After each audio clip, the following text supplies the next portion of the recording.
It's every parent's nightmare. An adolescent seeking adventure and validation ventures out into the night to meet up with an online friend who turns out to be a murderous predator. On January 27, 2016, 13-year-old Nicole Lovell did just that and fell victim to something that was very much out of her control. Nicole, honey, if you see this, if you're out there, you can come to me. I'm not mad at you. I'm worried about you. Your family's worried about you. Just come home. Today's case examines the disappearance and murder that claimed the life of a young and vulnerable resident of Blacksburg, Virginia, a college town that is sadly no stranger to terrible acts occurring out of the blue and shaking the community to its core. What first appeared to be a child running away in the middle of the night soon turned into a desperate search and race against the clock to return her home and to the life-saving medication that she needed. Nearly 1,000 volunteers fanned out across the town and nearby campus of Virginia Tech and the mountainous Montgomery County. Nicole Madison Lovell's young life, however, had ended not long after she snuck out of her home on that Wednesday night around 1 a.m. Her body would be found callously disposed across the state line in a rural part of North Carolina's Surry County. Who could have killed this young girl and why? What led her to leave the apartment through the bedroom window that night? Who did she encounter? Did she plan on meeting them? And what happened to bring her to this terrible end? This is the tragic story of Nicole Lovell. Before we begin, we would like to send our deepest sympathies to the loved ones of Nicole Lovell, who fell victim to the abominable acts described in this case.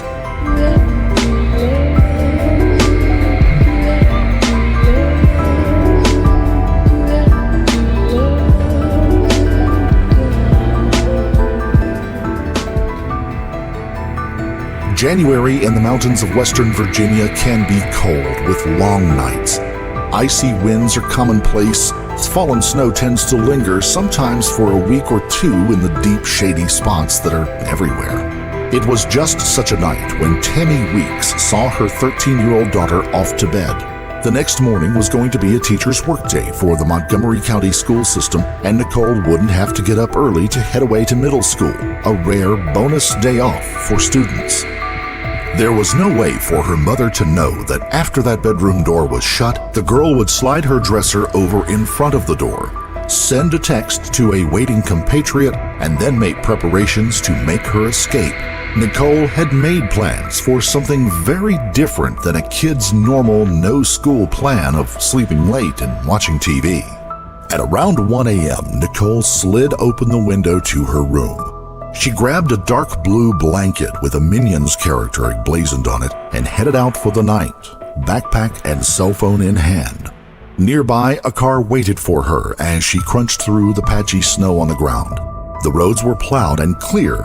She and her internet boyfriend were making their escape. Adventure awaited. And then things went horribly wrong for her. At first, Nicole's mother discovered the girl was gone and how she had left the home at the Lantern Ridge Apartments on Fairfax Road. The window had been left open all night. Tammy Weeks immediately reported her daughter missing to local law enforcement agencies. Nicole, honey, if you see this, if you're out there, you can come to me. I'm not mad at you. I'm worried about you. Your family's worried about you. Just come home. At the age of 10 months old, Nicole had received a liver transplant, something that would affect her for every day of her life. She required anti-rejection medicines twice a day to remain healthy. If she missed more than a dose or two, the problems that she could face could turn deadly. I've been without her medications for 3 days, and I know that we're in a situation where if she doesn't get her medication and get it fast, that, As local television and radio stations broadcasted their alerts about the missing girl, police, fire, and rescue personnel throughout the area moved quickly through the community to begin their search. Numerous community members familiar with the area's many forests and mountainous terrain joined in the efforts. Students from nearby Virginia Tech swung into action as well, and drones were used to search the area from the sky. The Virginia Tech Corps of Cadets had also joined in the search as well. Blacksburg and Virginia Tech had developed an incredibly tight-knit and supportive community in the recent years. On April 16, 2007, Seung Hui Cho went on a killing spree on that campus that killed 32 people and wounded an additional 17. Devastated by what was then the largest mass shooting in American history, Blacksburg and the college community leaned on each other and somehow made it through that devastating loss. Now, on this day, they worked together desperately to find this young girl. It would be on the third day that her body, naked, left down an embankment in a wooded area, was found. The body was located just across the state line in neighboring Surry County, North Carolina. Just off of North Carolina Route 89, it may have seemed like an out-of-the-way location for people unfamiliar to the area, but in fact it was not very far from a moderately traveled road. As the region was searched, investigators were given an important key to the mystery by Nicole's own hand. On a wall in her bedroom, the young woman had scribbled usernames and passwords for her online social media apps, including ones like Omegle and Kik. Popular among teens, the site offers a chance to chat with and sometimes see other people in an anonymous way. That anonymity and with no actual oversight have led to those sites gaining a reputation as a hunting ground for predators and groomers. Nicole's mother, Tammy, told investigators that she had found Kik on her daughter's phone prior to her disappearance and made her delete it. It had now become obvious that Nicole had gone back to those apps and had been using them extensively. Those usernames and passwords turned out to be the key that began unlocking this terrible case. Experts were able to go into her accounts and backtrack through her texts, photos, and other communications to build a profile of her activities. Outside of traffic to her school friends and family, there was a secret relationship with an older man, a college student at nearby Virginia Tech. Online, Nicole's persona was one filled with the angst felt by many middle schoolers just entering their teen years. She didn't feel understood or loved. She craved attention. She wanted someone to see her as an adult. She wanted someone to accept her for her appearance, always having felt that the scars left from her early life surgeries were unattractive. She found someone willing to look past that, or found a person looking for someone with very specific vulnerabilities. She found a predator. Online, he called himself Dr. Tombstone. An FBI cyber squad was able to obtain the data trail from Nicole's communications on the Kik app, working with the company that owned and operated the service. It quickly became apparent that the only person the young girl had communicated with in the days leading up to her disappearance had been this Dr. Tombstone. Cyber detectives were able to find out that the username was registered to a David A. and that it was linked to a Gmail account. That account led directly to a young man named David Eisenhower. David Eisenhower, 18 at the time, was a freshman at Virginia Tech. Drawn to the college by its stellar engineering program, David also ran track and had been a star athlete back home at the Wild Lake High School just outside of Baltimore, Maryland. He had even been featured as an Athlete of the Week in one of the local television station's news broadcasts during his senior year.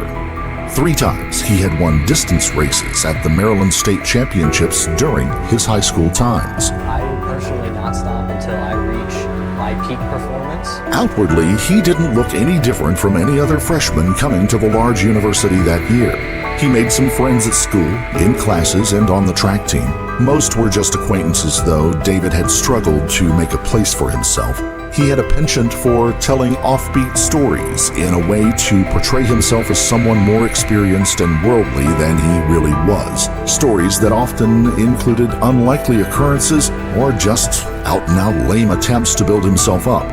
Stories of his drinking exploits, classmates would say, didn't make sense, and often ended up with him saying that he was passed out and didn't remember what happened next. He quickly developed a credibility problem, one that was often attributed to him just trying too hard to impress others. He did make one very close friend on campus, though. Natalie Keepers was also a student at Virginia Tech and majoring in engineering. She had also come from eastern Maryland to the mountains of Western Virginia. Bookish and serious, the 20-year-old young woman had dated Eisenhower for a short period of time after arriving on campus, but their relationship quickly turned into a friendship, although a very deep one. Or at least, that's how their stories went. Sometime during the autumn, David had made a new friend in Blacksburg, but this time it was an online one. Starting out on Omegle, he began chatting with Nicole Lovell. He would maintain that at the time he thought she was 16 or 17 years old. She, however, was only 13 years old and apparently didn't do anything to change his mind as the two talked and exchanged messages. In December 2015, the two met up, and it was impossible for Nicole to conceal her age anymore. Maybe Eisenhower was surprised. Maybe he had already puzzled it out and decided that he didn't care. Following urges that would lead them on a terrible collision course, there was no admission of any sexual contact at their first meeting, but something in their relationship changed. Eisenhower's actions immediately thereafter began to point to the idea that he felt he had crossed some kind of personal line, one that he could not take back. He felt dread for what his actions could bring down on him. Later at the trial, Montgomery County Commonwealth Attorney Mary Pettit told the court that he, Eisenhower, had a problem, and his problem is Nicole Lovell. He decided that this relationship with this underage girl was a serious problem. Eisenhower turned to his only close friend at the school, and Natalie Keepers responded with a willingness to help him take care of the problem, no matter how far they might have to go. David had a serious problem to find a way out of, but Natalie now had something she could sink her teeth into. Perhaps she still loved David, and this was a bonding event for the two in her mind. Maybe this presented some opportunities to indulge in very dark and secret sides of their personalities. Was it just a desperate man and a friend working together to solve a problem, or was it a case of a borderline psychopath and a closeted sociopath finding each other in the midst of an opportunity to indulge their darker sides? Prosecutors and defense attorneys would eventually wrestle over that very important distinction. Questions of her willingness, her enthusiasm for solving this problem, and her actions on the day of the killing would haunt the proceedings and actually form part of Eisenhower's defense during the trial. 3 days after the disappearance, with the searches going on throughout the region, a candlelight vigil was organized for Nicole Lovell and her family. Hundreds from the community descended upon the Lantern Ridge apartments, where they prayed for her safe return, sang hymns, and provided support for her family and each other. A couple of counties away to the south, just across the North Carolina state line, law enforcement officers made the grisly discovery that everyone had feared. The naked body of a young girl was found down off of a roadway in a wooded area of Surry County. Officers from Blacksburg were called to the scene to help make the initial identification, one that was later verified by her next of kin. Nicole had been found, and the very worst case scenario had happened. As the body was recovered and the scene secured and probed by forensic officers from both states and the Federal Bureau of Investigation, back in Blacksburg, the net was closing on their newly discovered suspects. Armed with Nicole's online data evidence, Blacksburg police and officers from the Virginia Tech Police, along with an FBI agent, brought David Eisenhower in for questioning. Nicole Weeks was brought in as well. Both were initially cooperative with police, and official arrests were slow-played as they gathered more information. This investigation is far from over as we continue to conduct multiple interviews and processing additional evidence related to this crime. The focus of this investigation is to now reconstruct the timeline leading up to Nicole's tragic death. A very preliminary determination of the cause of death is stabbing. Online data had led officials to bring the pair in for questioning. The discovery of Nicole's obviously murdered and disposed of body led to the arrest, and then the physical evidence began pouring in. The two began to talk and individually laid out details of what had gone down. Their cell phones provided both a timeline and a roadmap for the events leading up to that night and the following day. Keepers told investigators that David had confided of the relationship to her and the difficulties he had been having. She said he claimed to have met her at a party and feared that he had slept with her, but couldn't remember everything because he had passed out and woken up in a ditch the next morning. In light of what he said, the listener would remember David's purported penchant for spinning outlandish tales of his drinking that always ended up with him passing out or blacking out. Those tales never rang true to those who heard them. Did the event really happen that way, or was it just him falling back on a stock story that he didn't realize was never really believable? No one can say, but he and Keepers moved forward with the stated worry that he could have gotten the young girl pregnant. Keepers said Eisenhower told her that he had tried to cool down the relationship with Nicole and wanted to stop communicating with her because he feared being arrested for their relationship if it was found out. He would later tell Keepers that Nicole said that she would kill herself if he broke off the relationship. Somehow, under the specter of a possible pregnancy and being found out, Eisenhower and Keepers came to the conclusion that a permanent solution was needed. In their eyes, Nicole's death was the only answer. The two began concocting their plan, sometimes by text. Both, in court, would base their defenses on the enthusiasm that the other showed for the crime, while playing up their own reluctance. The day before the abduction, cell phone GPS showed both Eisenhower and Keepers out and about making their plans and gathering their necessary materials. The day before Nicole's disappearance, the two went to a local Walmart and purchased a large garden shovel. Security cameras captured the two walking out after their purchase, carrying the shovel, which would match the appearance of one found later with Nicole's blood on it. The night of Nicole's disappearance, GPS locating services showed the two at a cookout fast food restaurant in Blacksburg. The two shared a meal, made the final preparations, and put their plan into action. Keepers claims that she was not present during the next step, but did not dispute that she was involved in the planning and what followed. Eisenhower coordinates with Nicole, and she awaits his arrival. Her dresser is pushed to block the bedroom door. He pulls up outside. Nicole grabs her coat, backpack, and cell phone, and the dark blue Minions blanket. She slides the window open, climbs out, and gets into his car, and the pair drive away. GPS tracking shows the car arriving at a location on Craig Creek Road near the Virginia Tech campus. Craig Creek Road is a single-lane road through a wooded area. Rural houses and trailers along the road are often widely spaced, and sometimes there's no line of sight from one neighbor's house to the next. On this cold Wednesday night, snow on the ground and a fading moon shone overhead through partly cloudy skies. Temperatures were falling quickly as the two motored down what turned out to be a dark and lonely road with no street lights. Then Eisenhower stopped the car. It was 1:02 a.m. The two got out. There is no way to know what Nicole was thinking at that moment, but Eisenhower's next steps were laid out by the autopsy report given to the court. Nicole was struck by a shovel in the neck, breaking one of her vertebrae.